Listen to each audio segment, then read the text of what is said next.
This video is powered by the pros at Pascal Air Plumbing and Electric. Arkansas owned, Arkansas operated. GoPascal.com. It wasn't pretty for a lot of it, but you end up with, I think it was a 19-point win. Just what'd you think of, I guess, the way y'all got better as the game went? Again, if you were in here, this room in the pregame, I told everybody it was not going to be. Lots of reasons, not excuses, lots of reasons. One, we had an extended break. I chose to do that. This group knows that we'll set them up for adversity, which we did. We gave them a really long break. I didn't send them home with this, do this on Monday, Tuesday, Wednesday, Thursday, no regimented what to do. Brought them back, played a team that's in the top 200 in the net. I think they're 179 today. 176, wherever. I mean, again, a team that, played TCU close, had Texas Tech into the third quarter deep. Jeff does an amazing job. It's a slow-paced game. We knew when we scheduled this game, this would be a great game to come back from, challenge our kids, and see how we responded. We knew it would be a little bit. So that's why I was a little patient. But then I grew impatient because I thought our effort started. We let the fatigue become more tired than we really should have been. So we didn't pass that test like I would have liked to, but they did respond when challenged. We made a couple of little adjustments at halftime with Merriam rolling to the basket instead of picking and pop. She had an unbelievable third quarter. I thought our defensive intensity in that third quarter, especially in the fourth quarter when Coach went in there and challenged them in the fourth, our intensity in the third was not good. He challenged them as hard as he does, and they responded with a good fourth quarter. So thought we took good shots. If you look at that fourth quarter, that's what I'm going to go home and talk about. The rest of that, challenged them, and we didn't respond as well as I would have liked to have, but they did at the end respond like I wanted them to.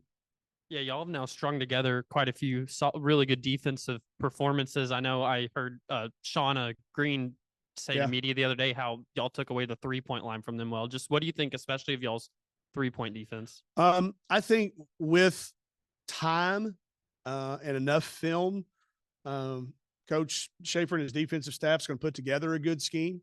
I'd give about half of our practice time to defense. We used a little bit more on offense and get back in shape. So this time, but I think our group does a really good job of executing what he wants defensively. We make some mistakes, and every mistake that we do make is obvious, and we try to correct it as we go because we know what's coming. I think our roles are very clearly identified. I think for the most part, they are genuinely accepted. And our kids are doing what they do. I mean, you look down here and Mary, Saylor, again, don't ever get used to seeing 17 defensive. I mean, it's amazing to me that a kid can continue to do that against the people we've played. I don't know where the number falls today to Dorita, but she knows what I'm talking about. Our wins are in the top 10. We have one of the top 10 average wins of our 13 now of anybody in the country, not just our league, but the country.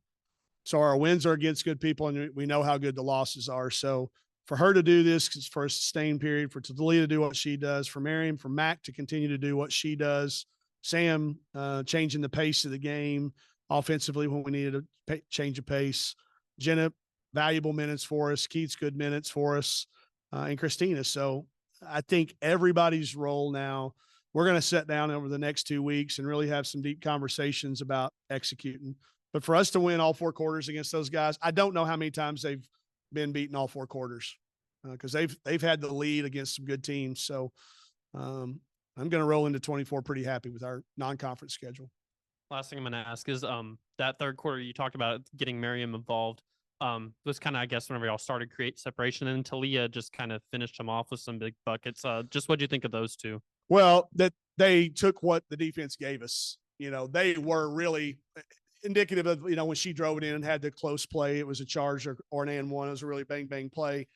They started doing that. So it was opening up the roll. And then we took advantage of that. Then it opened up the drives again. So just that we are learning not to try to force the action. I can't control what Incarnate Word does on their defense. Neither can they.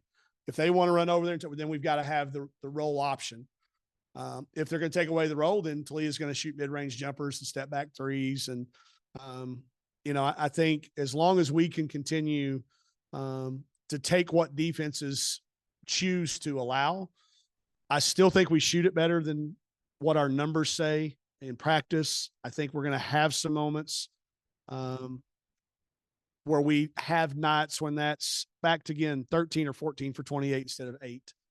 But I thought our quality of shots was pretty good. I thought our balance was good. For us to hang in there on the boards, we were down at half when that area, and we gave up too many offensive ones, but I thought we cleaned that up. You mentioned the 7-day layoff. Just how important going into SEC play, coming off of that, was it to get a win? Obviously, it's like you said, it wasn't clean all the way through, but to go into SEC play on Thursday on a good note. Yeah, I'm not going to say it wasn't clean. I mean, it was hard, but they're a hard team to play against. So I think for our confidence, it's obviously important. It's hard to lose games, period, no matter when they are. But I think it'll help our confidence. I think it puts a nice little bow on this preseason as a whole. I think we have enough veterans in the locker room that are talking to our young kids. It does change at Kentucky on the 4th. But the goal's still going to be 10 feet high. The ball's still going to be round. All of those things are there. Kentucky's having to go through the things just like we do, as does everybody else. I said earlier, on the team that handles these 2 weeks without class, I think we'll get way ahead of everybody else. So I want to make sure we get off to a good start. This is, step one of about a 10-step thing that needs to go right for us. Recover, watch a little bit of film, fix the things we need that were controllable, and then we'll start turning attention to scout specific to Kentucky.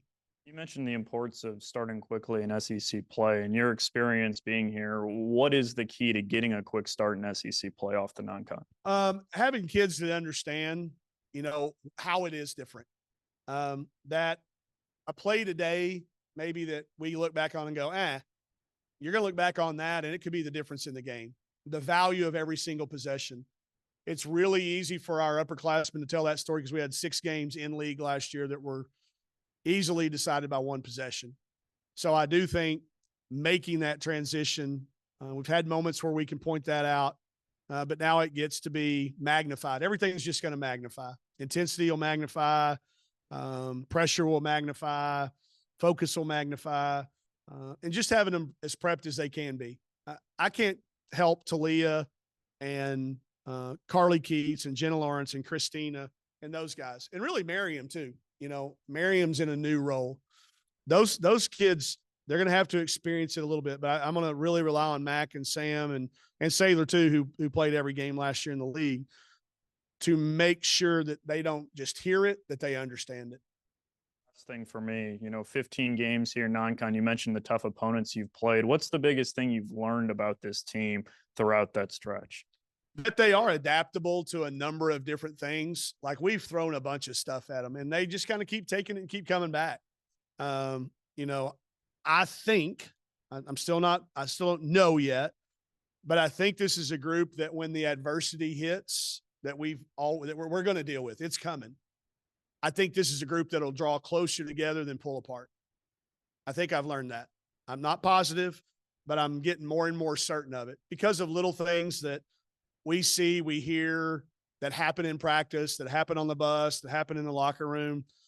I'm more convinced that at times last year where we got off our path a little bit, I think we will recognize it earlier, and I think we will course correct faster when those adverse things do happen. BetOnline is your #1 source for all your betting needs. Get the latest odds, lines, and matchup reports for baseball, boxing, golf, and more. BetOnline continues to be the fastest and easiest way to place your wagers, including live betting and your favorite casino and card games available to play right from your phone. Head to the website or use your mobile device to sign up today and get in on the action. Remember to use our promo code BELIEVE, that's BLEAV, for your 50% welcome bonus on your first deposit. Bet online, where the game starts.